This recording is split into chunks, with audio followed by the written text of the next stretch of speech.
Okay जी, let's see independent clause क्या होती है और डिपेंडेंट क्लॉज क्या होती है। Both have subject and verb, क्योंकि कम्बिनेशन ऑफ वर्ड्स जिसमें सब्जेक्ट एंड वर्ब हो वही क्लॉज होती है।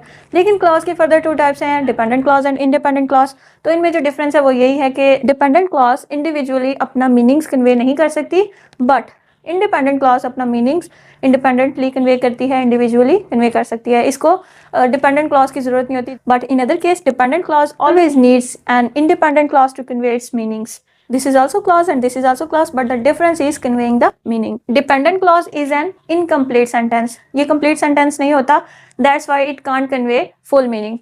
Does not convey full meanings. As you know कि कोई भी dependent clause अगर separately use होगी तो उसके कोई meanings नहीं होंगे context के हिसाब से कि speaker क्या कहना चाह रहे हैं. Okay? जबकि independent clause is complete sentence, ये कंप्लीट सेंटेंस होता है और इसको किसी डिपेंडेंट क्लॉज की ज़रूरत नहीं होती टू कन्वेइंग सम मीनिंग्स, और it can convey full meanings itself. ये अपने फुल मीनिंग्स खुद ही पूरे कर लेता है, खुद ही मीनिंग अपने कन्वे कर सकता है. So this is the difference. Now I am going to write an example. Students look at this example. When I arrived he had done his work. अब यहाँ पे व्हेन आई अराइव्ड, मैं आया या जब मैं आई, तो अगर हम इसको सेपरेटली इस सेंटेंस को यूज़ करें व्हेन आई अराइव्ड है तो ये भी क्लॉज, इसमें भी सब्जेक्ट भी है और वर्ब भी है, क्लॉज है. लेकिन ये डिपेंडेंट क्लॉज है. इसके मीनिंग्स को कंप्लीट करने के लिए हमने ये मीनिंग या ये लाइन लिखी हुई है. डिपेंडेंट क्लॉज को कंप्लीट करने के लिए इंडिपेंडेंट क्लॉज की नीड होती है. ही हैड डन हिज वर्क, जब मैं आई या जब मैं पहुंची उसने अपना काम कंप्लीट कर लिया हुआ था. This part of the sentence is independent clause. अगर हम सेपरेटली इसको देखें, ही हैड डन हिज वर्क, वो अपना काम कंप्लीट कर चुका था. So this sentence is only giving complete sense, complete meaning. ठीक है, सो ये क्या है, ये इंडिपेंडेंट क्लॉज है. तो ये डिपेंडेंट क्लॉज थी. कुछ और एग्जांपल्स देखते हैं. So students, I have written over there some examples for dependent clause और independent clause identity, that how you can identify that which clause is independent clause in the sentence and which clause is the dependent clause of the sentence. So let's see examples.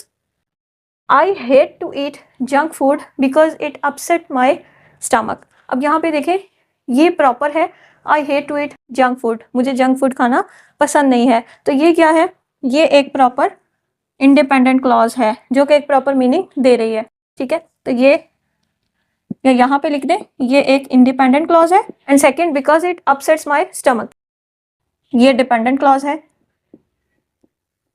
ठीक है, अब second example देखें. She did not completed her task yesterday, उसने कल अपना task मुकम्मल नहीं किया था. This sentence is giving complete meaning. तो ये क्या है, ये इंडिपेंडेंट क्लॉज है. यहाँ पे हम मेंशन कर देंगे this is independent clause. Today she will, आज वो करेगी, ये अधूरा सा मीनिंग दे रही है हमें ये सेंटेंस, ये क्लॉज, ये डिपेंडेंट क्लॉज है. Third one, when they return I was in party.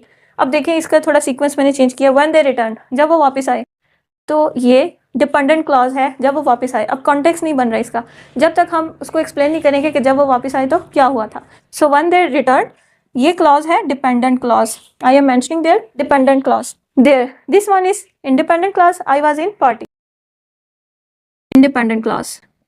Next one, child went to bed early because he finished his homework.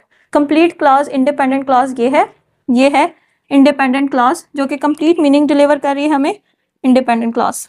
जबकि ये sentence because he finished his homework, उसने अपना काम मुकम्मल कर लिया था. इन सेंस ये भी इंडिपेंडेंट क्लॉज है अगर हम इसको सेपरेटली देखें तो. ठीक है, लेकिन यहाँ पे बात हो रही है एक ही सेंटेंस के अंदर दो आने वाली अगर क्लॉजेज हैं, उसमें हमने आइडेंटिफाई करना है which clause is independent and which clause is dependent. तो उस सेंस में ये फिर डिपेंडेंट क्लॉज है, क्योंकि ये हमें यहाँ पे पता नहीं चल रहा क्योंकि उसने अपना काम मुकम्मल कर लिया. क्या रीज़न हुई, क्योंकि उसने अपना काम मुकम्मल कर लिया. सेंटेंस उससे मुकम्मल होगा कि हमने रीज़न बतानी है कि ही और she went to bed early because he finished his homework. तो यहाँ पे ये जो क्लॉज है ये डिपेंडेंट क्लॉज है. And last one example, she took an umbrella because it was raining outside. ये भी उसी तरह की एग्जांपल है जैसे ऊपर वाली थी. यहाँ पर देखें, she took an umbrella, this is complete sentence, independent sentence कि उसने अम्ब्रेला उठाई, अम्ब्रेला ली because it was raining outside. ये भी अगर हम देखें तो हम अक्सर कहते हैं कि बाहर बारिश हो रही थी, बाहर बारिश हो रही है, ये भी इंडिपेंडेंट क्लॉज है. बट अगर हम सेंटेंस के अकॉर्डिंग देखें, यानी कि एक ही सेंटेंस है, एक ही लाइन है, तो उसके अंदर हम देखेंगे कि कंपैरिजन के अंदर ये इंडिपेंडेंट क्लॉज है और ये डिपेंडेंट क्लॉज है कि उसने अम्ब्रेला उठाई क्योंकि बाहर बारिश हो रही थी. जब एक सेंटेंस के अंदर हमने डिफ्रेंशिएट करना है तो वो सेंटेंस जिसमें क्लियर मीनिंग पता चल रहे हैं वो इंडिपेंडेंट क्लॉज होगी and other is dependent clause. So ये डिपेंडेंट क्लॉज होगी and this one is independent clause. So students, I have explained the difference of dependent clause and independent clause in detail. I hope कि आपको ये lecture अच्छा लगा होगा और आपको ये डिटेल्स समझ में आ गई होंगी. कभी भी आपको आइडेंटिफाई करना हो कि इंडिपेंडेंट क्लॉज कौन सी है, डिपेंडेंट क्लॉज कौन सी है, तो आपको ये लेक्चर हेल्पफुल होगा. Thank you so much for watching this video. If you like this video, so must hit the like button and keep sharing this video and subscribe to this channel. Thank you so much. Allah Hafiz.